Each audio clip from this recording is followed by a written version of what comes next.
Headlines. This is Democracy Now!, democracynow.org, The War and Peace Report. I'm Amy Goodman. And I'm Juan Gonzalez. Welcome to all of our listeners and viewers around the country and around the world. Well, Juan, you had a front-page story in the New York Daily News this week. Yes. On Monday, I reported exclusively that the de Blasio administration has ordered a complete halt to all spending and further work on a huge project that the city has been engaged in now for a decade. It started under the Bloomberg administration, the modernization of the emergency communications 911 system for police, fire, and ambulances. And this actually goes back to the World Trade Center attacks in 2001, when over 300 firefighters lost their lives and dozens of police because of failures in the communication system. The radios that the portable radios that the firefighters had failed on that day, and they didn't hear the orders in the buildings to evacuate the buildings because they were about to collapse. So as a result of that and overloads of the 911 system, the city began a massive campaign to basically modernize this 911 system. And it was supposed to cost about $1 billion. That's a lot of money.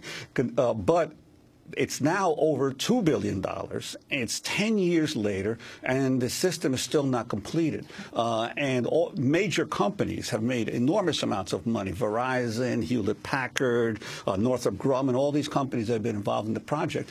And it still has not been finished, with many firefighters and policemen claiming that response times are worse now, and their ability to respond to emergencies has become more difficult as a result of this new system. So what Mayor de Blasio did over the weekend, he said, that's it. We're stopping this whole thing. We're going to do an immediate review for the next 60 days. He asked for the Department of Investigations to do a probe into possible corruption in the operation, and he asked for a complete audit by the new controller, Scott Stringer. So it's an enormous reversal of a major policy, a signature project of the Bloomberg administration, to find out how such a colossal project could have gone wrong. And the thing is, as I've been reporting now for years, this is not just happening in New York City. Across the country, computer and technology companies are gouging local and state governments with these huge technology projects that they promise are going to revolutionize government, but end up bilking the taxpayers. So it's a nationwide problem, but in New York City, obviously, because the 911 system of New York City is so critical, not only to millions of New Yorkers, but it's known around the world. It's going to be interesting to see how this pans out. Well, we'll certainly continue to cover your exposés.